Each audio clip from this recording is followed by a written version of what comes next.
J'ai le plaisir d'animer le service de l'action pédagogique de la BNF. Action pédagogique, ça veut rien dire, on est bien d'accord.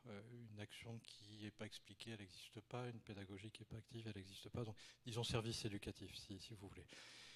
Je me disais que ça pourrait vous intéresser de vous dire comment on travaille, comment on est organisé, ce que l'on fait, mais également de faire un focus sur des actions. Le thème de la journée, c'est le patrimoine écrit. Il y aura ça, puis il y aura des choses un petit peu aussi en marge ou en complément du patrimoine écrit stricto sensu. Une petite question. Il y a des bibliothécaires dans la salle, je suppose. Mais est-ce qu'il n'y a que des bibliothécaires? Est-ce qu'il y a des documentalistes, par exemple? Non. Est-ce une documentaliste? Est-ce qu'il y a des archivistes? Des enseignants? Quelques enseignants, donc en majorité des bibliothécaires. Très bien. Action pédagogique, voilà à quoi ça ressemble. Donc, on se définit comme des médiateurs, mais c'est un terme qui n'a pas beaucoup de sens. Moi, je préfère celui de passeurs. Et on s'occupe des publics pédagogiques, ce qui pour nous signifie deux choses. Les classes, vous pourriez vous en douter, mais les professionnels, c'est-à-dire des enseignants, mais justement, la liste que je faisais rapidement, aussi bien des professeurs documentalistes, des enseignants dans des établissements généralistes, mais également dans des établissements spécialisés. On s'intéresse beaucoup aux établissements professionnalisants.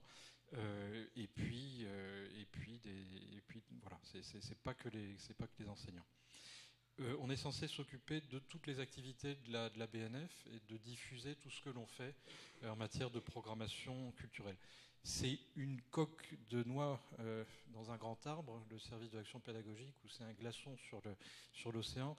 C'est 2500 personnes, la BNF, et on est 12. Vous voyez, ça vous donne un ordre de proportion.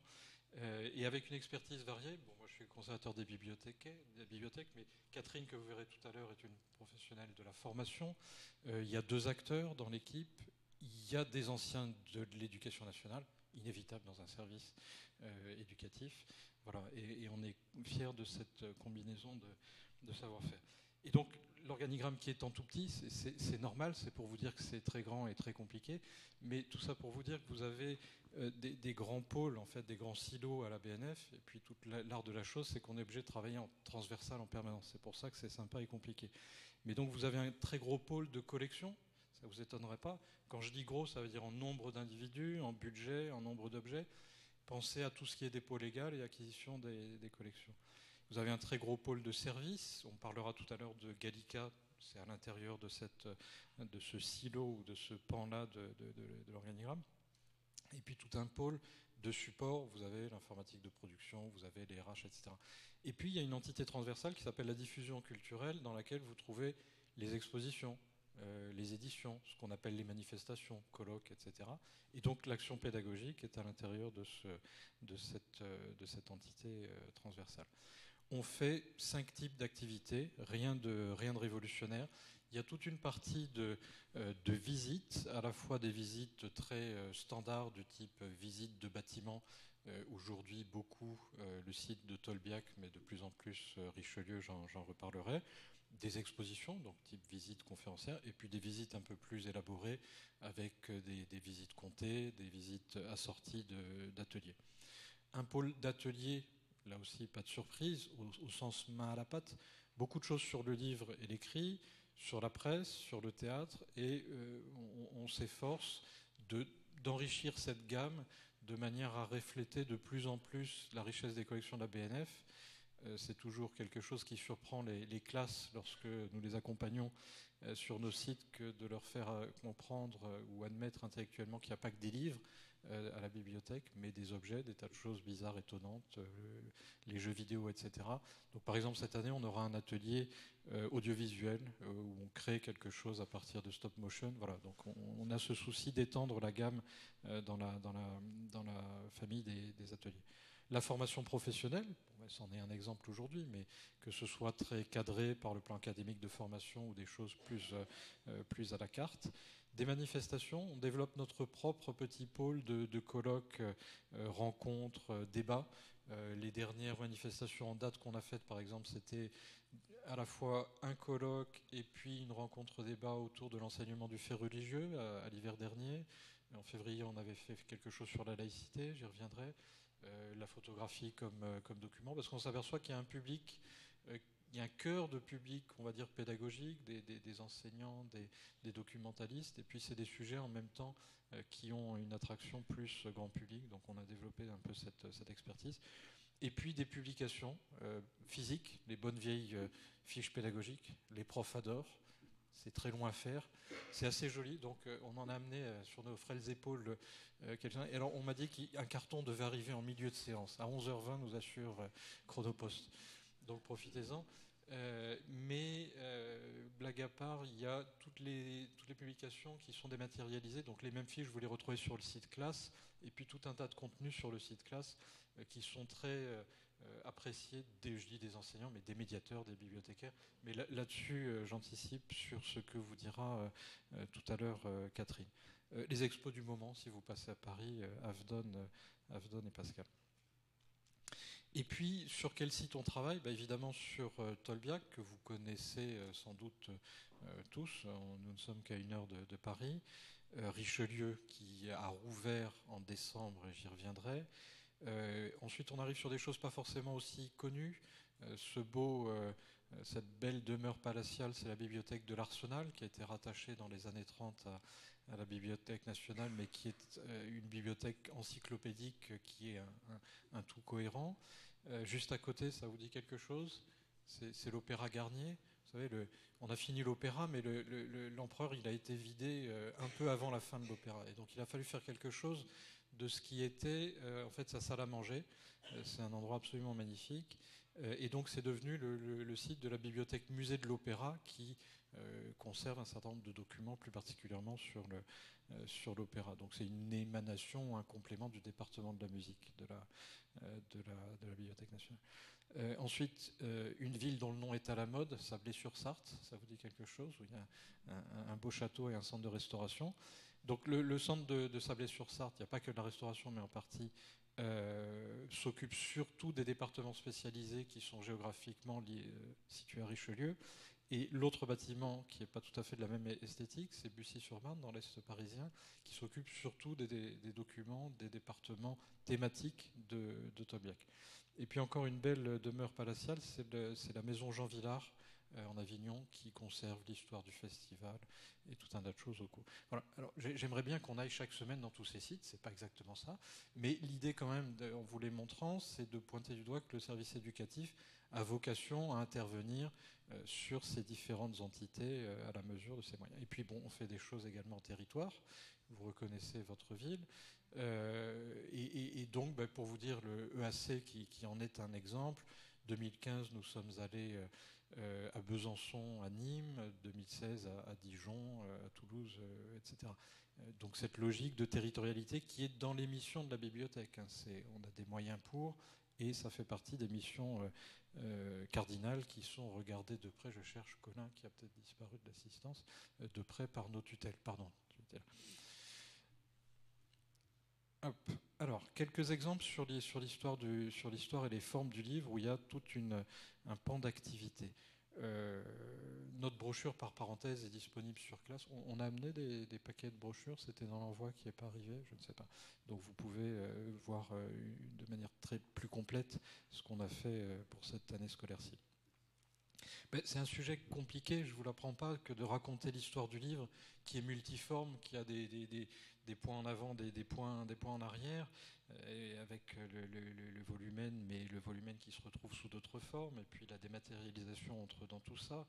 On parle d'une tablette pour arriver à une autre tablette, donc c'est pas évident d'expliquer ça à des publics scolaires, et notamment à des tout petits.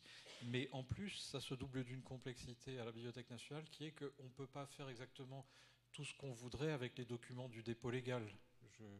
On ne peut pas faire feuilleter tout le monde les manuscrits alors là je parle de manuscrits, mais disons pour les imprimer les 2 exemplaires de la Bible de Gutenberg que nous avons, ou si on va voir les manuscrits de Proust, ça ne marche pas. Bon.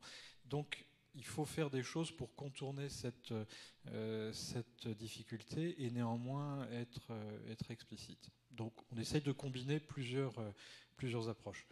Une première approche, c'est la manipulation des matériaux et des formes physique du livre. Donc on a différents types d'ateliers qui s'adressent à différents niveaux scolaires. Moi je suis très frappé du fait que ça marche bien, alors même que c'est un sujet complexe avec les plus petits. Je pense à des classes de CM1. CM1, on a le Moyen-Âge au programme.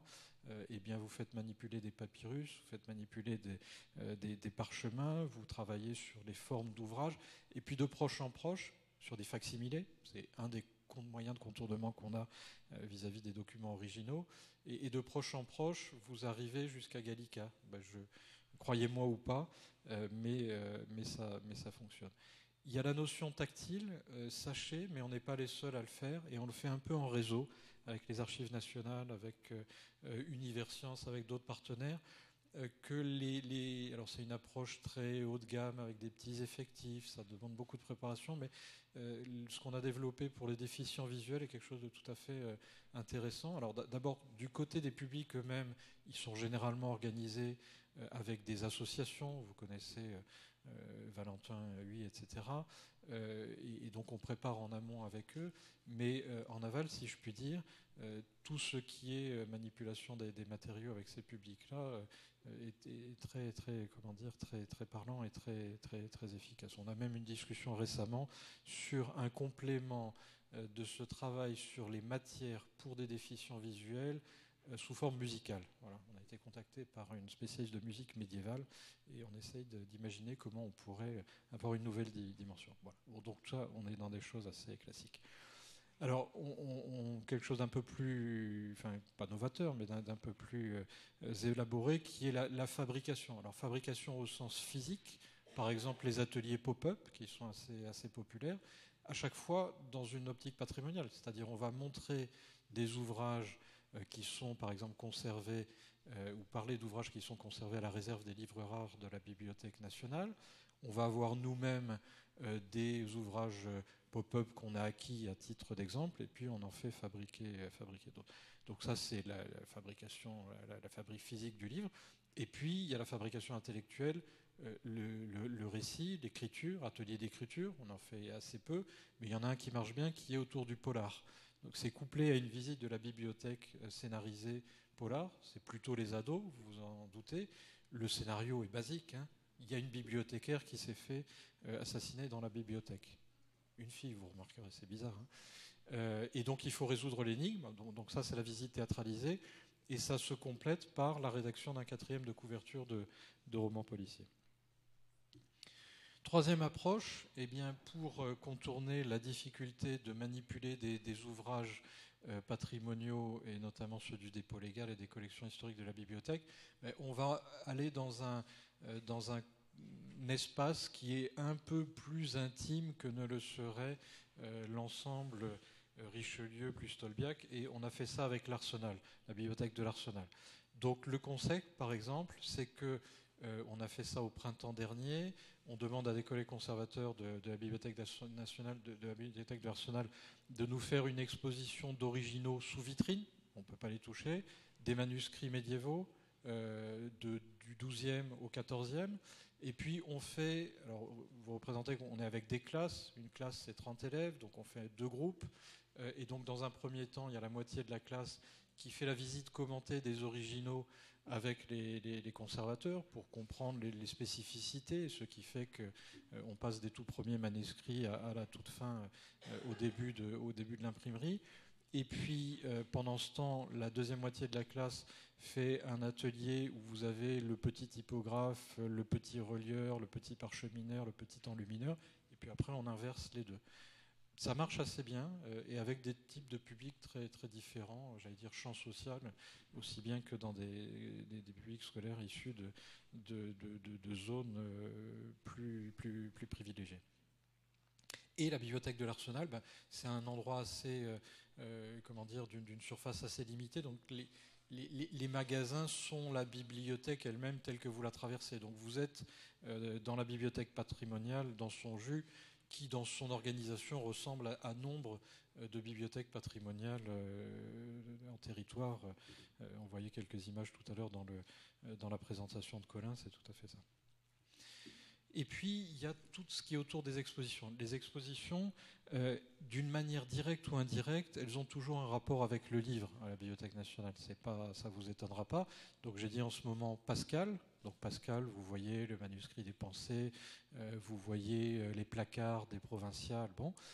Et puis, Avedon. Avedon, c'est sur la période et le tropisme français du photographe américain Richard Avedon, mais dedans, il y a un certain nombre d'ouvrages, notamment un ouvrage qui s'appelle Images du siècle. Bon.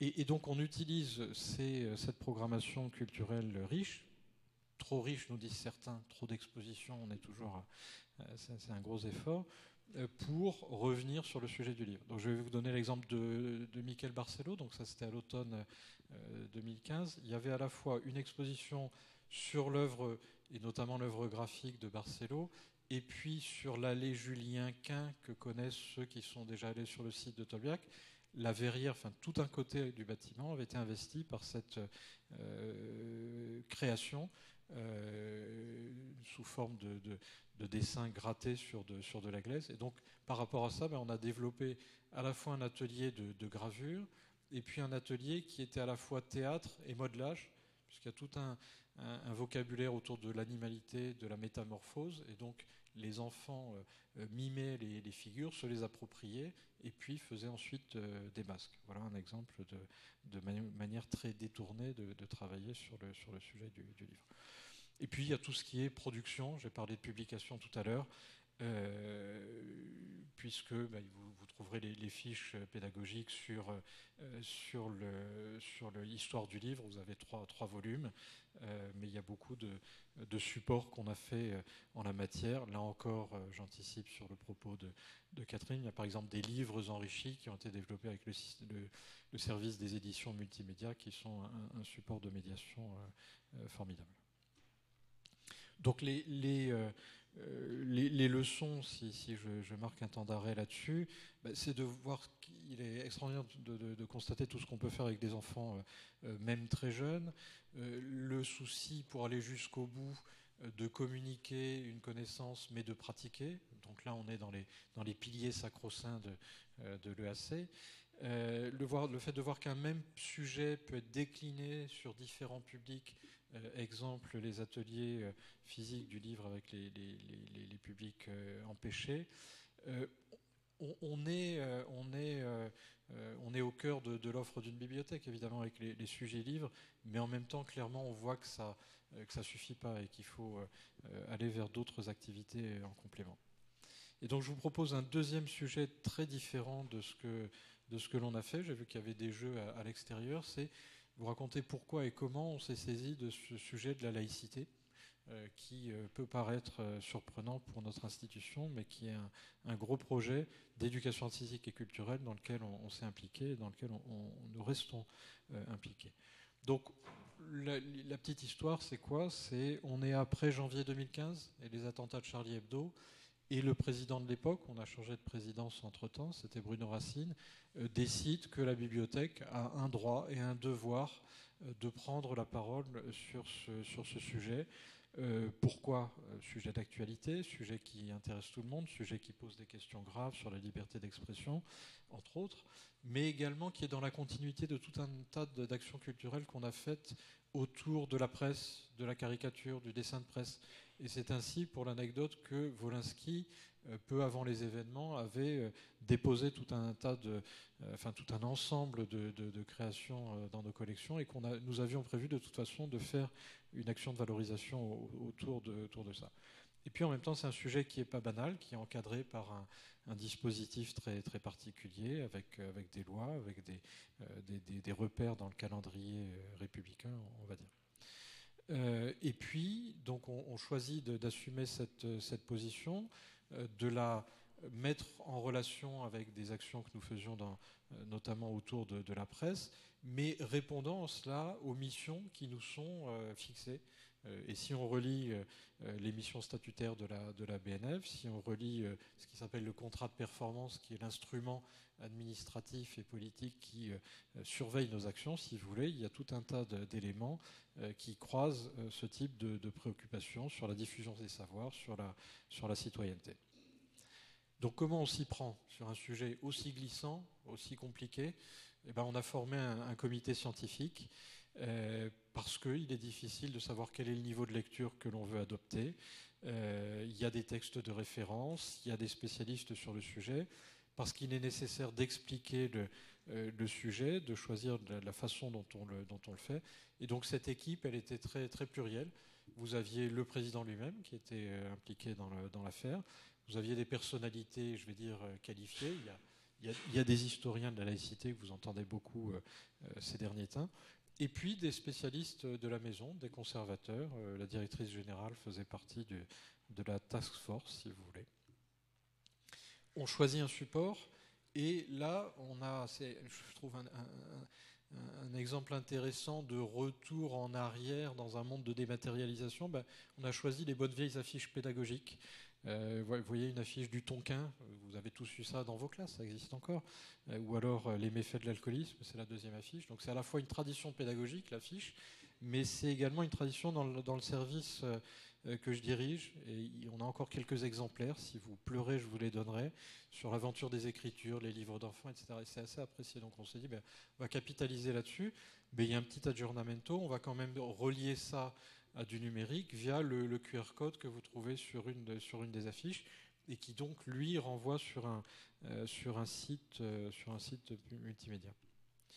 Alors comment c'est structuré? À chaque fois vous avez un discours qui est autour de l'image commentaire, donc patrimoine écrit, patrimoine textuel, les deux sont inséparables, avec le point d'accroche des collections de la BNF, mais également un accompagnement contemporain.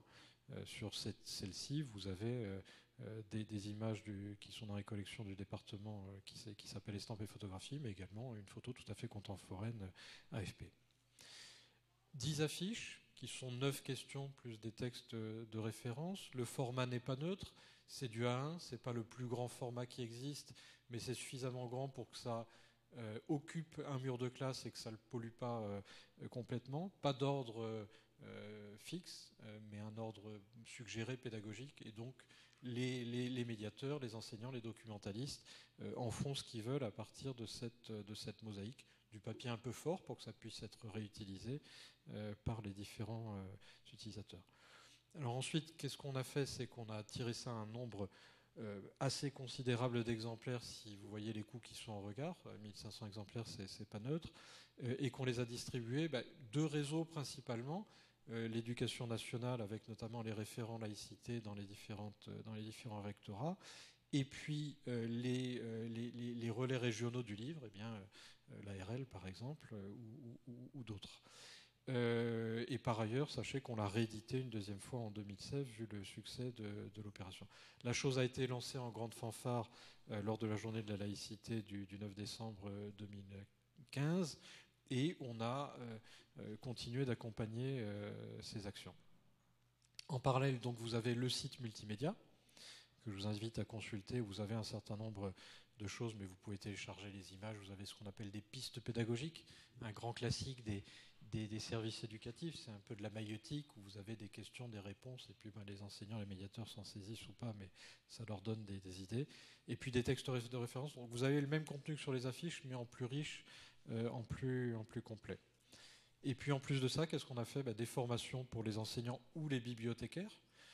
J'étais récemment en Champagne-Ardenne pour faire une séance de formation. Vous aviez bibliothécaires, documentalistes, enseignants, colloques et manifestations, et puis des ateliers. On est en train de tester des ateliers. Ça, c'est très intéressant parce que c'est un peu casse-gueule, si vous me passez l'expression, mais on a choisi le jeu de rôle.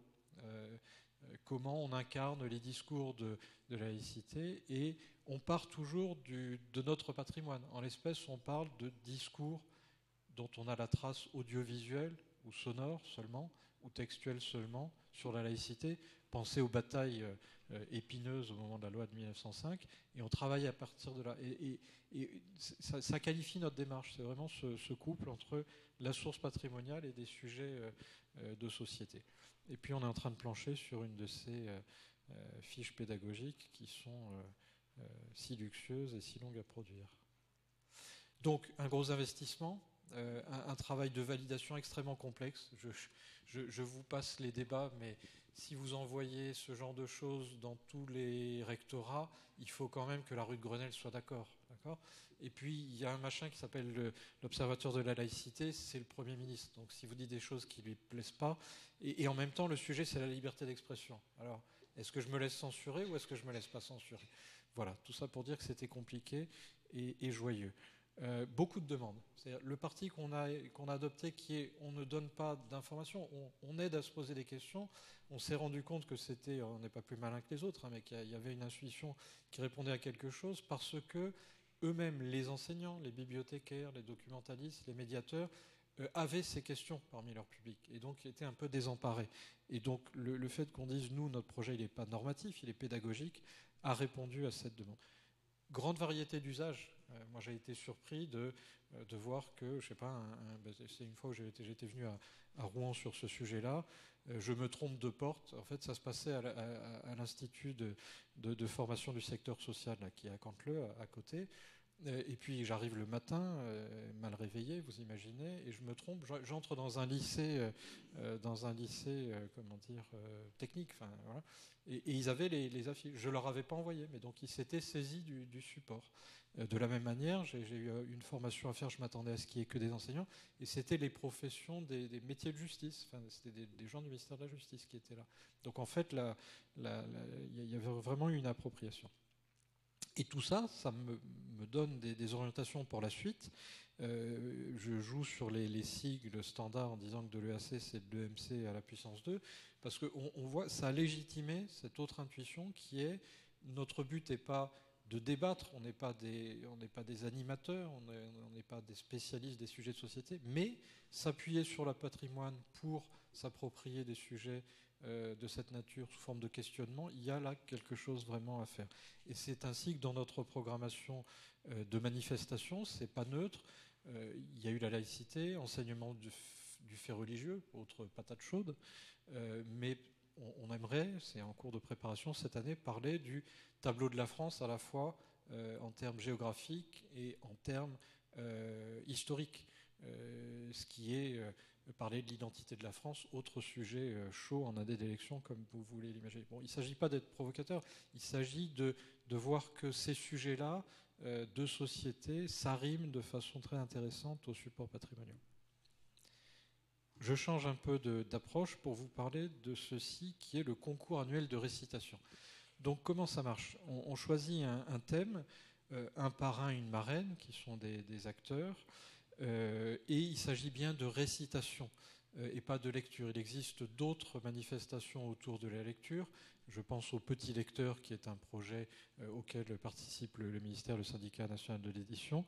Là, il s'agit d'apprendre des textes et de les restituer. Donc c'est un travail théâtral. Les classes déposent des dossiers. Il y a une dizaine de classes au total, et ça s'adresse au niveau collège et lycée. Il y a un jury à la BNF, et puis tout ça se passe dans une journée de restitution. On a le luxe d'avoir un certain nombre d'auditoriums, notamment sur le site de Tolbiac, et donc c'est le grand auditorium qui contient quelques 300 places dans lequel ça se passe. Et donc la journée est découpée, vous avez le concours proprement dit, avec pour chaque classe un délégué qui fait sa prestation. Vous avez le jury qui se réunit le midi, et puis une des choses qui... Alors déjà ça, il y a une émulation d'enfer, c'est assez sympathique. Et puis on demande à l'artiste qui est président du jury de faire une masterclass l'après-midi. Ça aussi, ça marche assez bien. Toujours le lien avec notre patrimoine, il s'agit d'éclairer en fonction du thème qui a été choisi avec les collections. Je vais vous donner des exemples. Et puis on proclame les résultats. Alors évidemment, beaucoup de protestations et de satisfaction dans la salle, sachant que les lauréats ont des prix sympathiques, des tablettes numériques, des livres, etc. Donc en 2013, qui était la première année, ça a été fait sans thème, on préparait le sujet, donc l'idée c'était de la poésie française. Encore une fois, c'est une des différences avec d'autres événements du type un peu, émulation comme ça. Les classes, les enseignants choisissent les textes eux-mêmes. Et l'actrice de l'époque, c'était Catherine Yegel. 2014, c'était le thème du jeu, avec un Mesguich, pas l'autre, mais celui-ci. 2015, année chanson, c'était l'année de l'exposition Piaf. Et donc, l'éclairage patrimonial l'après-midi, c'était un concert, le tout avec Toretton. Et puis, année où on a beaucoup travaillé sur la laïcité, en 2016, à la rencontre de l'autre. Alors, les textes que ça a donné, c'est très étonnant. Je ne savais pas, moi, qu'on lisait encore Vipère au point.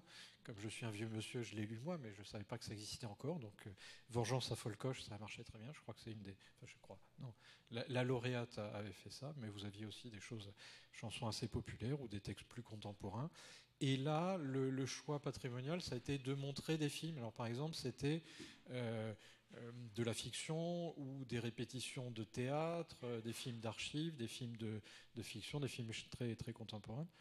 Et c'était Berling qui nous a fait l'amitié d'animer la chose. En 2017, donc c'est 1er juin, il est presque pas trop tard pour encourager des classes à participer. Le thème, ce sera le cirque, les arts de la rue, ça s'appelle Tréteaux et Chapiteaux. Et ce sera Dominique Pinon qui fera la chose avec nous. Donc quelques enseignements, il y a un côté émotif très, très clair, et donc les élèves incarnent les choix et portent les choix de textes qu'ils ont faits. L'aspect émulation, c'est un petit côté vieux jeu, hein. C'est un concours et c'est de la récitation, ça peut paraître poussiéreux, mais en fait, ils se prennent beaucoup au jeu. Importance de la préparation, on est donc au mois de mai ou au mois de juin, mais on voit bien qu'il faut que les classes aient accompagné l'effort pendant toute une année scolaire. Ça vient pas de nulle part. Il y a un défaut dans notre opération, c'est qu'il y avait trop de classes d'Île-de-France, une surreprésentation. Du coup, on a restructuré les règles du concours pour qu'il y ait davantage de provinciaux, avec toutes les complications que ça implique. Évidemment, c'est plus facile d'aller à Paris quand on est à Asnières que quand on est à Toulouse. Et puis, on se dit aussi que c'est si fort au plan émotionnel, il y a tellement de leçons à en tirer sur les choix de textes qui sont faits qu'on gagnerait à communiquer davantage autour de ça. Mais la difficulté, c'est que l'amphi, il est plein, donc on ne peut pas ouvrir la moitié de l'amphi à du public externe. Donc on va voir comment on peut faire en amenant des journalistes.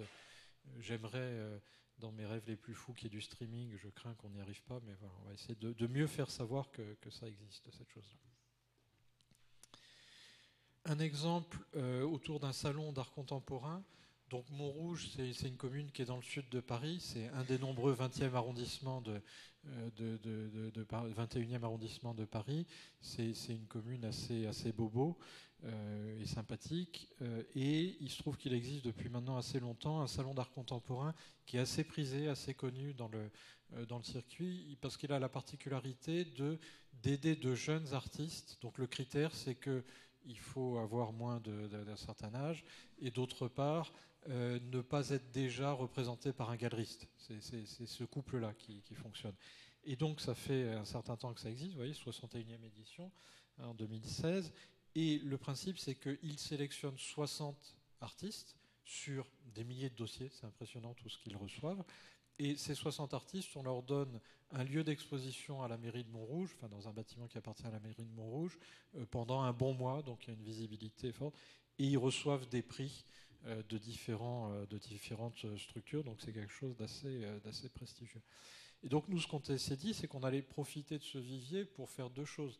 D'abord, sortir du strict patrimoine écrit pour avoir quelque chose d'un peu plus décapant, et d'autre part, utiliser ce vivier de 60 artistes pour en choisir un qui soit à la fois désireux et à même de construire avec nous un atelier pour des classes en lien avec notre patrimoine BNF.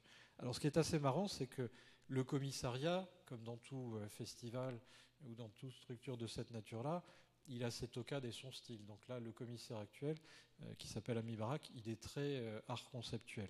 Et nous, donc on fait un jury parallèle, si vous voulez. Il y a le jury du Salon de Montrouge et il y a le jury BNF qui choisit son artiste. Et donc nous, on a présélectionné un certain nombre d'artistes, et on en a trouvé un qui s'appelle Mathieu Dufoy, qui travaille beaucoup sur les décors de théâtre, sur la manière dont on filme un décor, sur la manière dont les personnages entrent dans le décor. Et donc ça, on l'a mis en relation avec des collections BNF, où vous avez le département des arts du spectacle, mais vous avez également tout un ensemble de maquettes en volume. Vous savez, Dans le champ du théâtre, c'est ce qu'on appelle les maquettes à plat, par exemple les maquettes de costumes, et puis les maquettes en volume, par exemple les maquettes de décors. Et je vous ai mis les deux clichés avec Mathieu Dufoy d'un côté, et puis une lauréate du salon lui-même qui alors là est hyper conceptuelle. Et donc l'idée c'est que on rémunère cet artiste pour qu'il travaille avec nous à bâtir un atelier pour les classes avec le critère, il faut que ce soit évidemment cohérent et intéressant pour sa production artistique lui-même, mais également cohérent avec nos collections.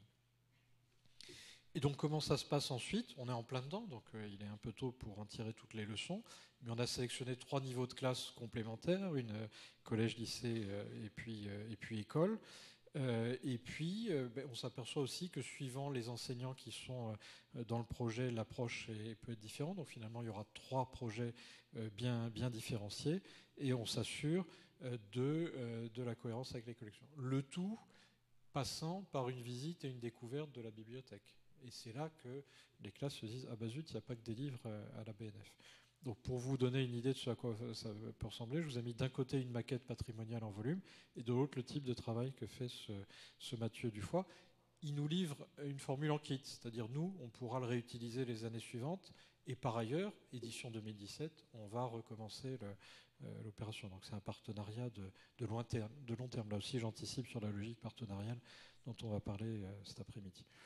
Donc les enseignements de SAC, c'est quelque chose qui demande beaucoup de travail, il faut conventionner, enfin, c'est vraiment toute une mécanique à mettre en œuvre, mais c'est vraiment gagnant-gagnant en ce sens que j'ai beaucoup apprécié dans ce dialogue le fait que quand on a reçu les artistes, on a bien vu qu'un artiste peut être cocher tous les critères en ce qui concerne la logique patrimoniale du projet, mais néanmoins pas être ni doué ni très désireux de faire de la médiation et de s'adresser aux classes. Donc c'est intéressant pour l'artiste d'avoir ce prolongement, c'est respectueux de sa démarche, on ne lui demande pas, c'est pas une œuvre de commande, mais ça s'inscrit dans sa démarche, et simplement c'est vraiment quelque chose qui se prépare. La bibliothèque étonne les enfants, c'est-à-dire qu'on arrive, on crée des choses qu'on ne pensait pas possibles. En l'espèce, l'artiste lui-même a découvert ses maquettes en volume et les élèves également. Et puis c'est un processus itératif. Pour le reste, prochaine fois qu'on se voit, je vous montre à quoi ça ressemble, j'espère. Et puis je voudrais vous parler de Richelieu qui est dans l'activité et qui est dans l'actualité, voulais-je dire, et qui va à plus long terme changer un peu la donne pour nous. Alors il y a une couverture presse monstrueuse ces derniers jours, donc je suis sûr que personne n'aura échappé à son reportage au journal télévisé ou sur sa station de radio favorite. Néanmoins, je voudrais vous dire comment ça se passe tout ça. Donc Richelieu, le site historique de la bibliothèque, n'a jamais fermé, donc on ne parle pas vraiment de réouverture, mais de modification du site. Et pour des raisons, notamment pour éviter de fermer, le site a été divisé en 2 morceaux, avec 2 phases de travaux pour assurer la continuité de service, dans des conditions dégradées, comme bien vous pensez. Et donc pour la première partie, qui est le côté ouest, c'est la phase de travaux qui s'est achevée fin 2016, et puis on vient d'entrer dans une deuxième phase, deuxième moitié, jusqu'à 2020, il faudrait mettre entre crochets. Est-ce qu'on tiendra les délais? Ça reste à voir. Mais la manière dont ça a été découpé, c'est une chance et peut-être pas complètement un hasard. Dans chacune des moitiés, vous avez des choses extrêmement spectaculaires.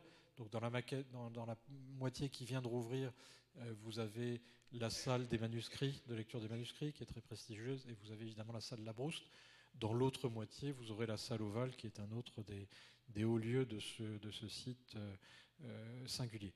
Alors, ça vous prouve que quand j'ai révisé mon PowerPoint entre minuit et 1h du matin, il n'était pas tout à fait à jour. Non, c'est ce que l'on voit dès maintenant. C'est fait. Donc, qu'est-ce qu'on peut voir déjà?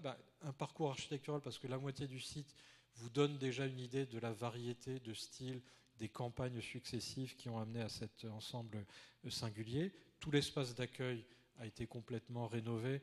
Ce qui est amusant, c'est qu'on a fait du Labrouste encore plus labroustien que Labrouste lui-même. Vous avez des médaillons avec des marbres de couleurs différentes. il n'avait pas complété. Donc c'est toute la problématique quand vous restaurez du Viollet-le-Duc. Est-ce que vous restaurez du Moyen-Âge ou du Viollet-le-Duc et puis vous gardez un peu de Viollet-le-Duc? Là, c'est un peu ce genre de problématique. Donc l'accueil rénové, la salle Labrouste, sur laquelle il y a eu beaucoup de com ces derniers jours. 2 salles de lecture, une qui est dans son jus, qui est les manuscrits, et puis une qui est nouvelle, non pas dans son espace, mais dans son aménagement, qui est celle des arts du spectacle.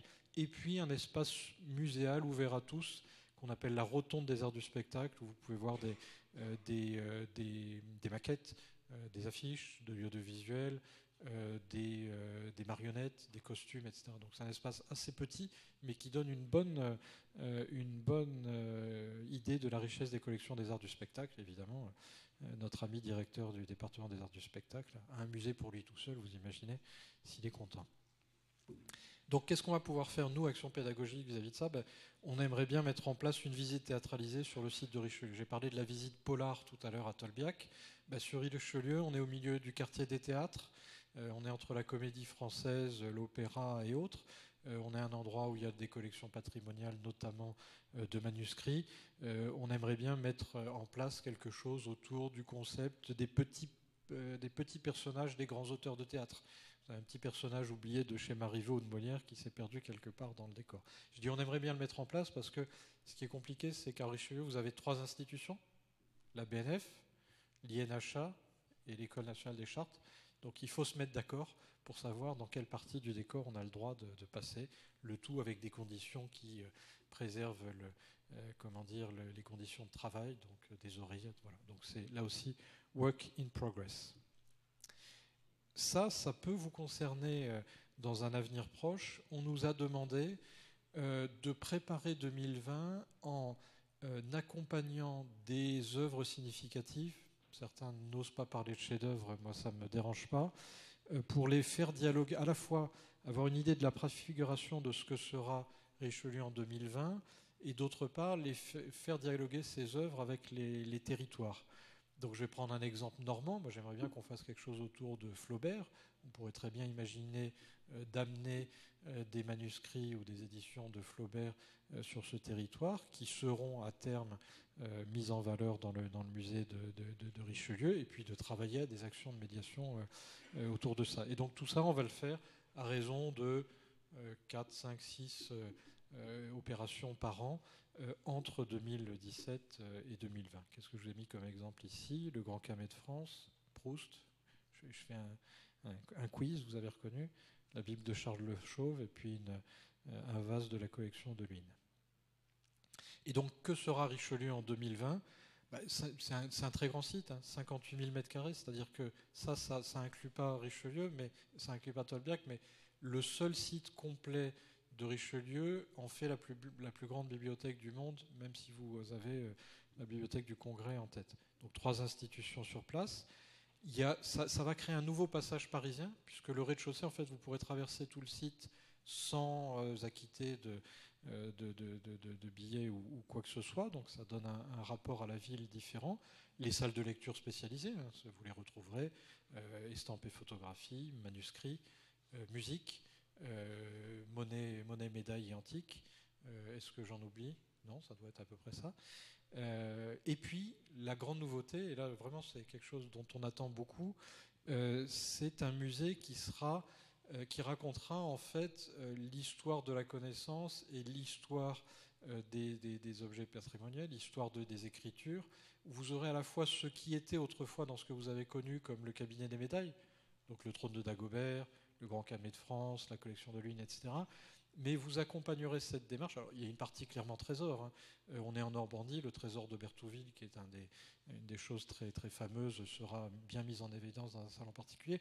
Mais l'idée, c'est d'aller au-delà et de montrer toute la richesse des collections, pas seulement de Tolbiac. Donc, de partir de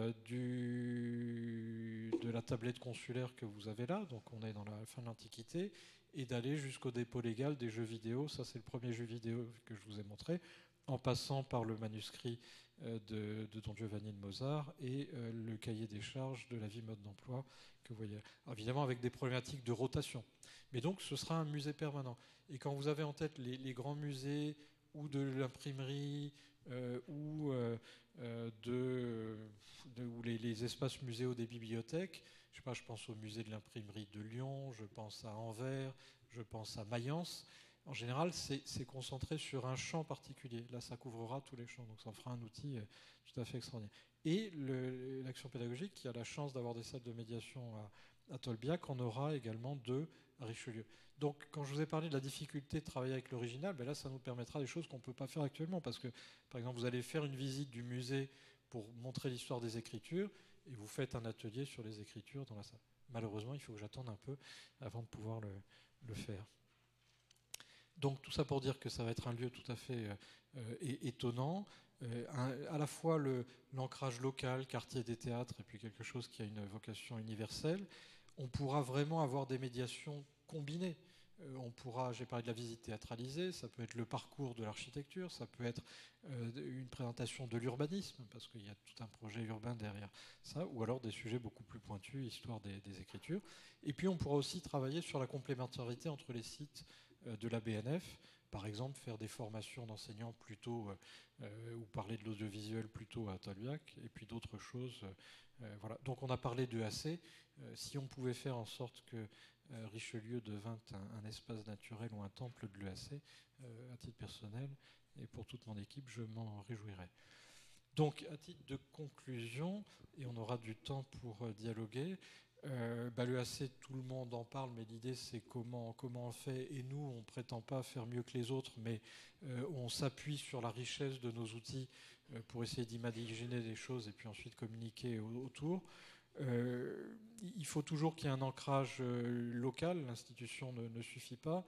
Le dialogue passé-présent, c'est très clair avec le sujet laïcité. Il faut à la fois savoir, mais ne pas communiquer, mais s'appuyer sur les fabrications. On n'anticipe jamais vraiment les choses. La qualité des masques faits à partir de l'exercice théâtral sur le Barcelo, on ne pouvait pas deviner ce à quoi on allait aboutir. C'est très frappant. Et donc pour nous, médiateurs, à chaque fois, il s'agit de partager. Donc, à l'instar de ce qu'on a fait sur Montrouge, où là c'est un partenariat avec une collectivité territoriale, vous imaginez qu'on essaye de contractualiser avec pas mal d'autres, là encore les partenariats d'autres institutions, je pense au CNAM, mais il y en aurait d'autres, parce qu'on s'aperçoit qu'on a des approches complémentaires, je pense aux archives nationales. Et voilà, merci de votre attention.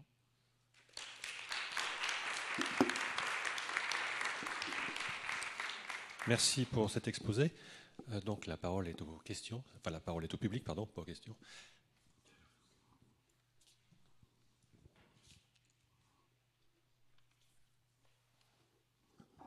Aïe, c'était si ennuyeux que ça. C'était très complet, peut-être, je ne sais pas, on peut dire ça. Moi, j'avais une question à vous poser, donc si personne ne parle. Vous parlez de partenariat avec les institutions. Il s'agit d'institutions parisiennes uniquement ou d'institutions qui peuvent se trouver à l'extérieur de la couronne francilienne? Alors, je vais donner des exemples parisiens et des exemples non parisiens. Par exemple, on est en train de travailler une convention avec l'école supérieure de l'éducation nationale. Ils sont au Poitvin, avec Canopé, dont le siège national est à Poitiers. L'ENSIB est lyonnais, voilà, donc ça peut être provincial. Maintenant, il y a forcément un tropisme parisien compte tenu de la concentration. Mais là encore, j'anticipe sur le débat sur les conventions. Ce qui est intéressant, ou sur le partenariat, ce qui est intéressant, c'est pas de. On peut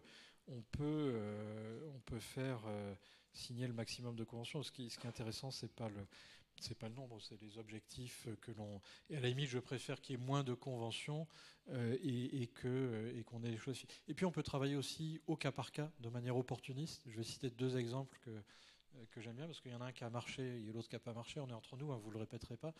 Mais par exemple, on s'est dit que l'exposition Pascal, ça pourrait faire sens de travailler avec le CNAM pour que les publics scolaires voient les instruments scientifiques et les problématiques scientifiques dans le musée du CNAM de l'époque de Pascal.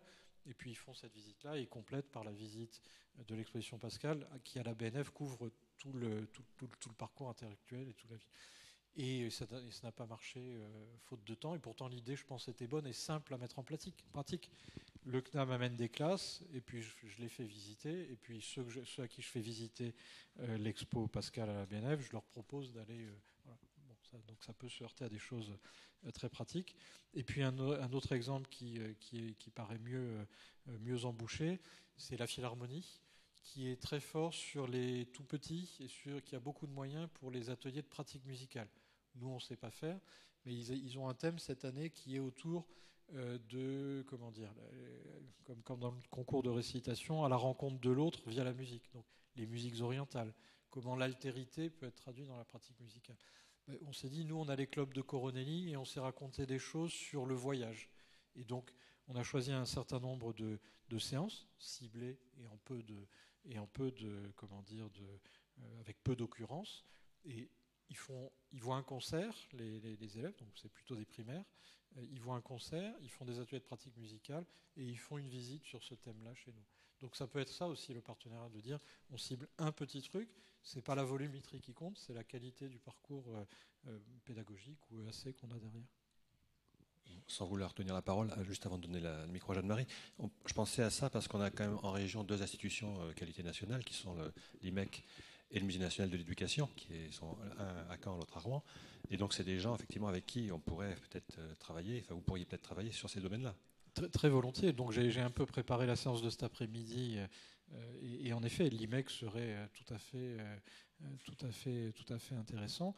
Alors ensuite il faut se mettre d'accord sur les modalités, sur comment ça se passe quand on se déplace à l'extérieur, mais ça me paraîtrait à titre comme ça personnel très très sain, très simple de dire l'IMEC a telle action, on complète par une séance parisienne. Enfin il y a plein de...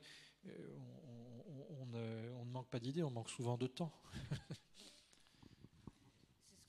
C'est ce que j'allais dire, j'allais proposer Musée national de l'éducation et l'IMEC. Musée national de...